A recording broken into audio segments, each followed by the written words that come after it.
Praise the Lord. आज के इस अध्ययन में हम एक बहुत ही गहरी, असल में एक बहुत ही व्यक्तिगत कहानी पर बात करने वाले हैं।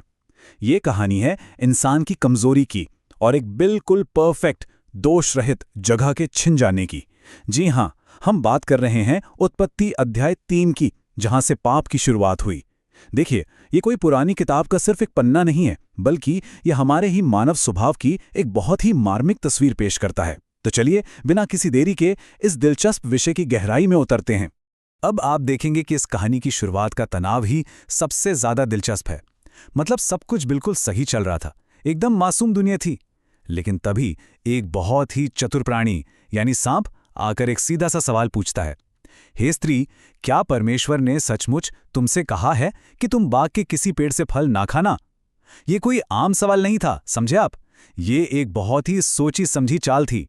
उसका असली मकसद उस मासूम सी दुनिया में शक का बीज बोना था, और बस एक ही पल में वहां की पूरी शांति और जो विश्वास था वो डगमगाने लगा। और ये हमें एक बहुत ही साफ तुलना की ओर ले जाता है। ध्यान दीजिए, एक तरफ बिल्कुल स्पष्ट चेतावनी है, तुम उसे छूना भी नहीं, नहीं तो मर जाओगे। और दूसरी तरफ एकदम सीधा और सफेद झूठ, तुम मरोगी नहीं। इसे समझने के लिए रोजमर्रा का एक उदाहरण लेते हैं। मान लीजिए किसी कारखाने में एक खतरनाक मशीन पर एक बड़ा सा लाल बोर्ड लगा है, खतरा, जानलेवा। लेकिन तभी आपका कोई सहकर्मी आकर कहता है, अरे यार कुछ नहीं होगा, ये चेतावनी तो बस ऐसे ही डराने के लिए है, इसे बिना किसी सेफ्टी के भी इस्तेमाल कर सकते हैं। यहां बिल्कुल ऐसा ही हो रहा था। सच्चाई को बस इसलिए धुंधला किया जा रहा था ताकि सुरक्षा के नियमों को तोड़ा जा सके। आइए जरा सीधे मूल पाठ पर नजर डालते हैं। ये साफ दिखाता है कि सांप ने किस तरह की चालाकी की। उसने सिर्फ नियम तोड़ने के लिए नहीं उकसाया, बल्कि इंसान की जो बुद्धिमान बनने की गहरी इच्छा थी ना, सीधा उसी को निशाना बनाया। उसने लालच दिया कि फल खाने से आंखें खुल जाएंगी और परमेश्वर के समान ज्ञान मिल जाएगा। सच में ये एक बहुत ही बारीक धोखा था। यह हमें दिखाता है कि कैसे हमारी ही सबसे गहरी इच्छाओं का इस्तेमाल करके हमें बड़ी आसानी से गुमराह किया जा सकता है। तो यहाँ सबसे मुख्य बात यह है कि जब स्त्री ने देखा कि फल खाने के लिए अच्छा है, पेड़ देखने में सुंदर है और बुद्धिमान बना सकता है, तो उसने उसे खा लिया। और सिर्फ खुद नहीं खाया, बल्कि अपने पति को भी दिया, जो वहीं उसके साथ था। ये इस कहानी का सबसे दुखद और निर्णायक मोड़ था। फैसला हो चुका था, लेकिन ज्ञान मिलने के बजाय हुआ क्या? उनकी आंखें अपनी ही कमजोरी को देखने के लिए खुल गईं। उन्हें अचानक इस बात का गहरा एहसास हुआ कि वे नंगे हैं, पूरी तरह से असुरक्षित हैं। मतलब जो ज्ञान उन्हें मिला, उसने उन्हें कोई ताकत नहीं दी, बल्कि अपनी ही कमियों का एहसास करा दिया।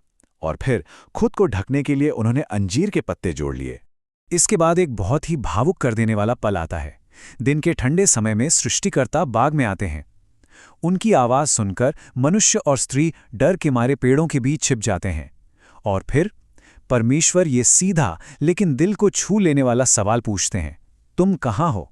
सोचिए, ये सवाल केवल उनकी लोकेशन नहीं पूछ रहा था। ये तो उनके द्वारा खोई हुई उस आत्मिक स्थिति को दर्शा रहा था।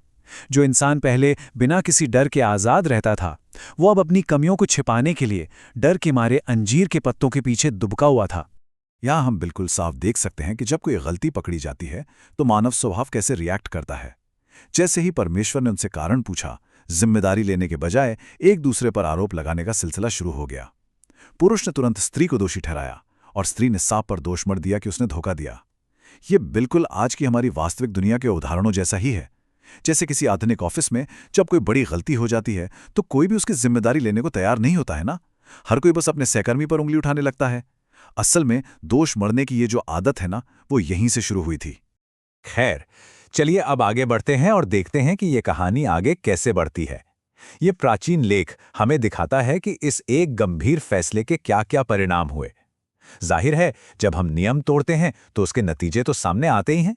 अब ये कहानी एक बहुत ही गंभीर और संयमित मोड़ लेती है, जहां हर एक को उनके द्वारा किए गए कामों का फल मिलता है। यहाँ हर एक को दी गई अलग अलग सजाओं को बिल्कुल स्पष्ट रूप से बताया गया है। ये परिणाम उनके एक्शंस का सीधा नतीजा थे, जिनसे अब बचा नहीं जा सकता था।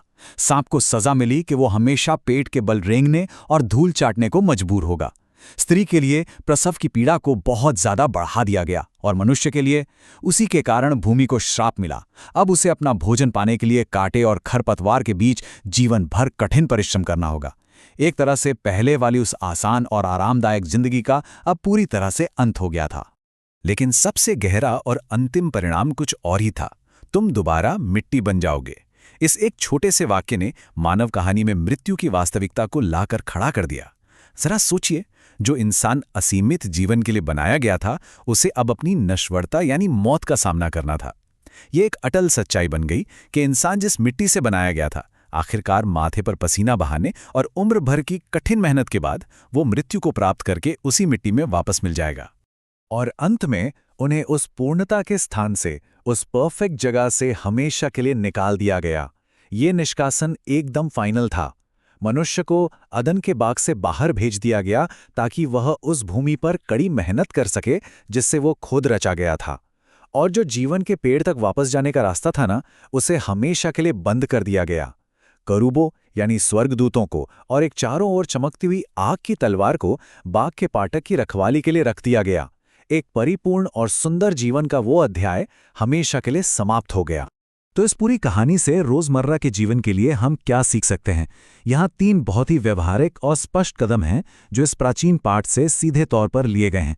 पहला, सूक्ष्म धोखे से बचें।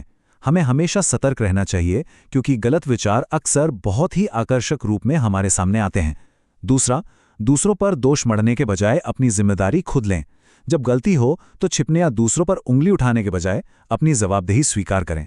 और तीसरा, हमेशा याद रखें कि हर कर्म का, हमारे हर छोटे बड़े फैसले का एक स्थायी परिणाम जरूर होता है।